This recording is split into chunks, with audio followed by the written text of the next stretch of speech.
Ronda Rousey went 12-0. She finished every opponent in the first round. She became the biggest female athlete in the world.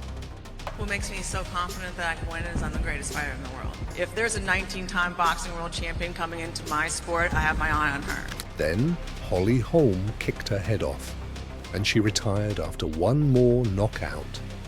Here's how the baddest woman on the planet disappeared in 2 fights, total time 59 seconds.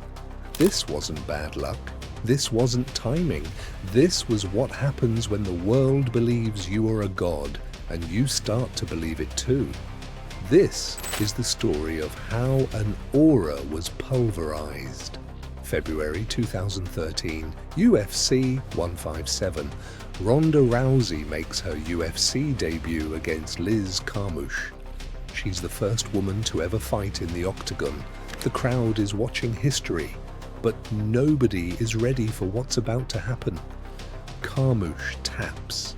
The crowd erupts. Women's mixed martial arts just became real. And Ronda Rousey, she just became inevitable. For the next 2.5 years, Ronda Rousey wouldn't just win fights, she'd end them before they started. This wasn't fighting, this was extermination. December 2013, UFC 168, Ronda Rousey versus Miesha Tate 2. Miesha promised she'd figured Ronda out, promised she'd be ready for the armbar, promised it would be different. It wasn't different. The look on Miesha's face said everything. There was no figuring Ronda out. You either survived or you didn't. Between 2013 and 2015, Ronda defended her title 6 times. Every single finish came in the first round. Most didn't make it past 60 seconds. This was performance art. The media called her a superhero. She was on the cover of Sports Illustrated. She was on Saturday Night Live. She was on Ellen. Ronda Rousey transcended mixed martial arts. She became the face of women's combat sports, the most famous female fighter on the planet. Invincible, untouchable. There was one fight left. One opponent who could cement the legend forever. Bethy Correia, a trash talker who'd beaten Ronda's friends and promised to end the hype. This was supposed to be Ronda's coronation, her final statement before moving to Hollywood full-time, and she delivered it in the cruelest way possible. 34 seconds. Correia face down. Ronda walked to the cage looking unstoppable, untouchable. But here's the problem with being untouchable. You start to believe your own hype. You stop evolving. You surround yourself with yes men who tell you you're perfect. You listen to a coach who tells you you're the best striker in the world, even though you're a judoka. It's a permanent mistake. And the bill was about to come due. November 2015, UFC 193. They came to watch Ronda Rousey destroy Holly Holm. Another armbar, another first-round finish, another coronation. But something was different. Rousey looked off, edgy, aggressive. She spent the entire fight week acting strange, staring down, Holm with anger that felt forced. This wasn't the focused Ronda. This was someone trying to prove something. For years, Edmond Taverdian had been telling her she was the best striker in women's mixed martial arts, that her boxing was world-class, that she could knock anyone out. He was wrong, dead wrong. Holly Holm was an actual world champion boxer. 33 wins, 2 losses, 3 draws. Technical, precise, patient. Everything Ronda wasn't, but Edmond convinced Ronda she could stand and trade with a professional boxer. And Ronda listened. The game plan should have been simple. Take Holm down, use the clinch, get the armbar, end it in 90 seconds like always. But instead, Ronda tried to box. For 4.5 minutes, Holly Holm picked Ronda apart. Jabs, leg kicks, movement. Ronda kept charging forward, chin up, hands down, throwing wild punches that hit nothing but air. In the crowd, you could feel it. The aura was cracking. The invincible champion was human. And she was losing. Round 2, 1 minute and 59 seconds in. Rousey is exhausted, frustrated, bloody. She stumbles forward one more time, trying to land that one big shot. Holly sidesteps, measures the distance, and throws a perfect left high kick. The kick lands flush on Ronda's neck. Her eyes roll back. Her body goes stiff. She collapses face first into the canvas. Holly follows with 2 hammer fists. The referee dives in. It's over. Ronda Rousey, the most dominant champion in UFC history, is unconscious. The crowd goes silent, then erupts.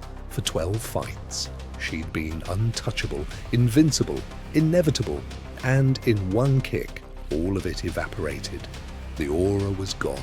The mystique was dead. The baddest woman on the planet just got knocked out cold. But the kick wasn't the worst part. The worst part was what came next. The silence. Ronda Rousey disappeared. No interviews, no social media, no explanation. When she finally spoke, the world learned how broken that kick had left her. The woman who'd been invincible couldn't handle being human. The loss didn't just break her physically, it broke her mentally. The sport had evolved. Actual strikers were entering the division, women who'd trained striking their whole lives. Ronda's judo and arm bars weren't enough anymore, and everyone knew it, except maybe Ronda. December 2016, UFC 207. Ronda Rousey returns after 13 months away. This is her redemption story, her comeback, her chance to prove the Holly loss was a fluke. Instead, what happened next was worse than anyone imagined. 48 seconds. That's how long it took Amanda Nunes to end Ronda Rousey's career. Not figuratively, literally. The bell rings. Ronda charges forward. Her footwork is non-existent. This isn't fighting, this is target practice. Amanda Nunes, a knockout artist even more dangerous than Holm, had complete disregard for Ronda's ability to strike. 48 seconds, a final combination lands. Ronda collapses against the cage. The referee jumps in. Fight over. Ronda Rousey, the most dominant female fighter in history, was just destroyed in under a minute. Again, she didn't speak. She left the arena immediately. This time, she never came back. So what went wrong? How does someone that dominant fall that fast? The answer isn't just striking, it's evolution, or the lack of it. Between 2012 and 2015, Ronda was years ahead of the competition, but while she was doing movies, the division caught up. Here's the deeper problem. Ronda never fixed the holes. After the Holly loss, she went back to the same camp, the same coach, the same yes men. She spent 13 months training the exact same way, expecting different results. That's not preparation, that's delusion. Ronda Rousey had become predictable, and in mixed martial arts, predictable means finished. So what's her legacy? Does the fall erase the dominance, or does the dominance justify the fall? Here's the truth. Without Ronda Rousey, women's mixed martial arts might not exist in the UFC. She kicked down the door for every woman who came after her. She was a pioneer, and pioneers don't get to retire gracefully. They get arrows in their backs. But the fall was brutal. 2 knockout losses. Combined time, 59 seconds, from invincible to finished in under a minute. That's the cost of staying too long. That's the price of believing your own hype. Ronda Rousey proved women belonged in the octagon. Then she proved even legends can fall in seconds. 12 straight first-round finishes, then 2 straight first-round losses. That's not just a fall. That's a warning. Evolve or disappear.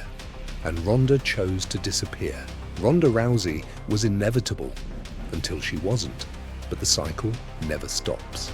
Another fighter once had a legendary win streak, looked unbeatable for years, and then one kick with 56 seconds left changed everything. His name was Kamaru Usman. That story is next.